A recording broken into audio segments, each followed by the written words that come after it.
한 도시락 가게에서 두 남녀가 함께 일을 하고 있습니다.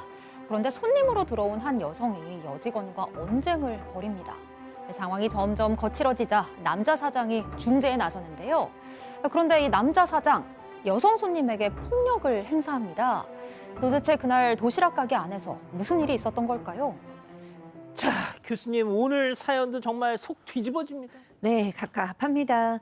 네, 제보자는 40대 여성입니다. 근데 이제 결혼 이후에 이 남편이 한 직장을 1년 이상 근무한 적이 없다고 합니다. 그러니까 뭐 이렇게 성실하게 일을 못하니까 생활비도 한 달에 뭐 120만 원 정도 이렇게 줬어요. 근데 이제 문제는 두 딸을 키우고 있었다는 겁니다. 그런데 몇 년 전에 갑자기 남편이 친한 친구와 함께 타지에서 도시락 가게를 운영하겠다고 선언을 했어요. 그래서 주말 부부가 됐습니다. 그런데 이제 문제는 그 이후에 터졌습니다. 왜냐하면 제보자께서 당연히 남편이 있는 곳에 가봐야 되잖아요. 아, 그럼요. 그래서 그 집에 좀 가겠다 그러면 같이 사는 친구가 불편해한다. 남자 둘이 사는 집이라서 너무 더럽다 이러면서 단 한 번도 보여주지를 않는 거예요. 그러면서 또 열심히 타지에 가서 일한다고 하면서도 경제 사정이 더 어렵다면서 이전에 주던 120만 원도 제대로 주지 않았다는 거예요. 어쩔 수 없이 딸을 둘 키우니까 제보자께서 혼자 직장을 다니면서 아이들을 양육했다고 합니다. 수상합니다. 수상한 게 맞습니다. 자, 주말이 되어서 남편이 집에 왔어요. 큰딸이 콘서트 예매를 좀 하겠다면서 아빠 휴대전화를 가져가서 좀 보고 있었는데요. 잠시 뒤에 제보자에게 딸이 조심스럽게 이 휴대전화를 가지고 오더니 엄마 계속 뭐가 뭐가 자꾸 온다라고 이야기를 하는 거예요. 그래서 들여다봤더니 딸이 본 건 바로 메시지 미리 보기 창이었습니다. 여성 셀카를 프로필 사진으로 설정을 해놓은 사람이 그래도 밤에는 나한테 와라. 12시까지 안 오면 넌 끝이다. 이런 내용을 남편에게 보내고 있었던 건데요. 알고 보니까 이 남편 주말 부부를 핑계 삼아 상간녀와 두 집 살림을 하고 있었던 겁니다. 결국 제보자는 상간녀에게 직접 헤어지겠다는 말과 함께 사과까지 받았고요. 남편과는 잠시 떨어져서 각자 생각할 시간을 갖기로 했습니다. 각자 생각할 시간을 갖고 잠시 떨어져 지낸 그 얼마 뒤에 제보자 아내는 아이와 함께 남편 가게를 찾아갑니다. 아내분 얘기 직접 들어보시죠. 나는 안 먹어도 되는데 밥 시간에 이야기하고 가게에 갔을 때는 밥이라도 좀 주랬더니 밥집에 와가지고 밥 달라는 게 말이 되냐고. 밥집이니까 밥 달라는 거지 했더니 다른 데 가서 사 먹으라고. 아니 신랑이 밥집을 하는데 했더니 너가 밥 줄 밥은 없다고. 그래서 제가 울면서 왔더니 그날 내연녀 소고기 사 먹이고. 자, 박 변호사님. 네. 자기 와이프는 미울 수 있어. 사랑이 식었을 수 있어. 자기 새끼 밥은 줘야죠. 막내딸 초등학교 다니는 딸이 있는데 뭐 졸업식이고 뭐고 한 번도 오지 않았습니다. 그래서 제보자가 이 딸을 다 했는데 어느 날 이 초등학생 딸과 함께 남편의 가게에 찾아간 적이 있습니다. 가자마자 하는 말이 남편이 여기 왔어!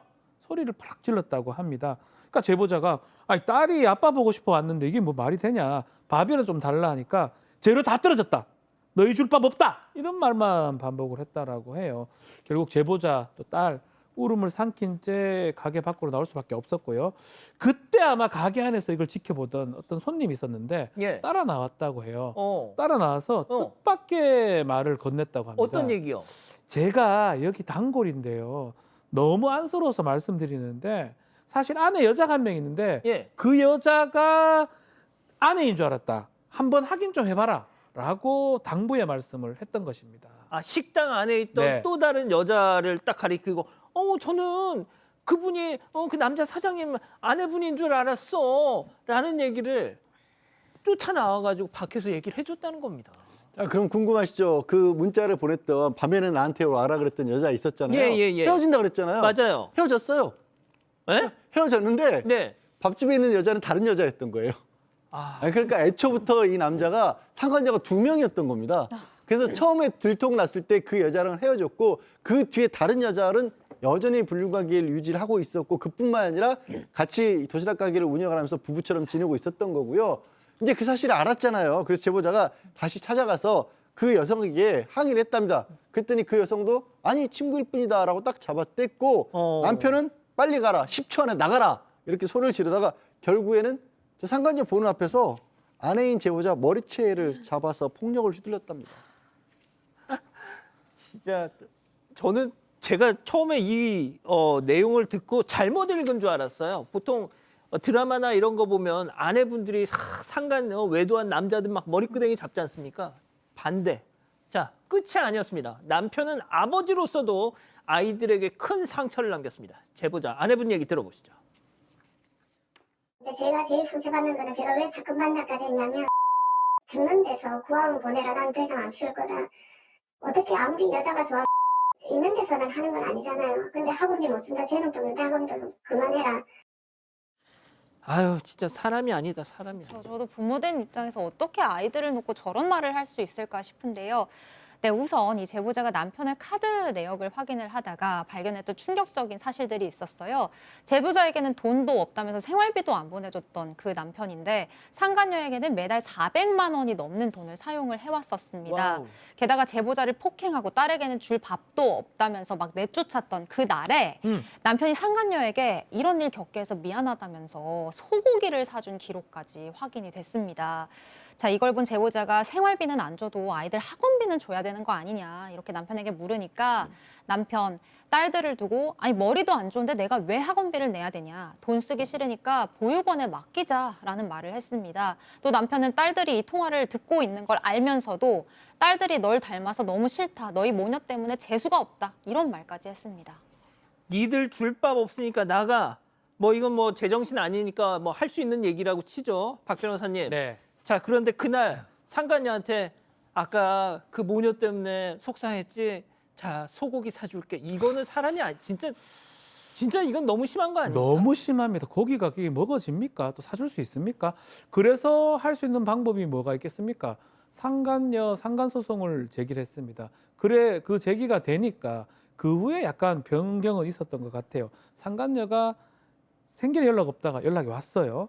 아내와 거의 정리가 된 줄 알았다. 자신도 피해자라고 하면서 남편한테 받은 선물하고 현금 내역을 보여주면서 오히려 본인이 억울함을 호소했다라고 합니다. 또 당장 헤어지겠다 용서를 빌었는데 이게 하해 권고 결정이 있습니다. 법원에서 중간에서 이제 하해해 주는 건데 요때 이제 뭐 만나면 더 추가해서 손해배상을 할 정도 위약벌 조항을 넣고 하해 권고 결정을 받았다고 합니다. 위약벌을 지급한다 뭐 이런 조건이라고 봐야 되는데요. 그렇게 합의가 이루어진 이후에 또 남편하고 상간녀는 또 아무런 문제가 다 없는 듯이 다시 만났고요. SNS에 티를 내면서 제보자를 조롱하기까지 했다고 합니다. 도대체 얼마나 좋아하길래 저렇게까지 하면서도 또 글 티를 내고 막 SNS에 올려?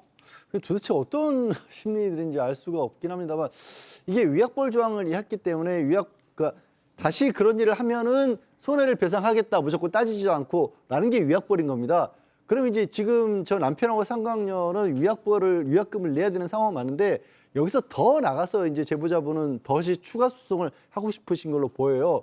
근데 이게 저 화해 공고 결정문을 제가 봐야 하는데 그게 몇 번이고 영원히 반복돼도 상관없다. 이건 아닐 거예요, 아마. 그리고 지금 화해 공고 결정하면서 이혼까지는 안 하신 것 같거든요. 그러니까 이혼과 함께 다시 새로운 사정으로 볼 수 있는 정도의 상황이라는 거를 가지고 소송 제기를 할 수 있을 것으로도 보이고 무엇보다 또 아이들에 대한 이건 정신적인 아동학대까지 저지른 상황이거든요. 그냥 넘어가기에는 좀 그게 오히려 더 안 좋아 보입니다. 자, 교수님. 그러니까 결론부터 말씀드리면 새 집 살림 한 거잖아요. 그렇죠. 그러니까 이 사람은 기본적으로는 가정폭력범이죠. 신체적으로도 뭐 아내 머리끄댕이를 잡았다고 하고 언어로도 굉장히 폭력적인 사람입니다. 그리고 무책임하고 또 이제 회피적인 사람인데 이 상간녀한테 이렇게 하는 거는 이건 책임질 만한 대상이 아니라 본인의 어떤 본인의 즐거움, 본인의 쾌락, 본인의 생활이라고 생각되는 영역이기 때문에 이렇게 행동을 하는 겁니다. 굉장히 무책임하고 자기 중심적인 사람이죠. 굉장히 걱정되는 것이 아이의 마음입니다. 아이가 현장에 있었고 보육원에 보내버리라는 얘기까지 들었어요. 존재 자체를 부정받았거든요. 그러니까 나는 뭐 없었어야 됐어. 뭐 이렇게 나한테 헤어지지 말았으면 돼. 이런 식으로까지 상처를 받을 수 있는 내용입니다. 그래서 이 아이한테는 이 아이 때문에 부모가 이런 일을 당한 것이 아니라는 것. 그다음에 이제 이런 경우에는 아빠에 대해서 나쁘게 얘기하기 싫어가지고 그냥 침묵을 하시거나 거짓말을 하시는 경우도 있는데 이 경우는 아닙니다. 왜냐하면 아이가 나 때문에 이렇게 됐을 수 있다고 생각하기 때문에 아이한테는 아빠의 잘못이라는 걸 똑바로 얘기해 주시는 것이 진실을 얘기해 주시는 것이 더 좋습니다. 예. 제보는 사건 반장. 가족 여러분의 목소리를 사건 반장에 들려주세요.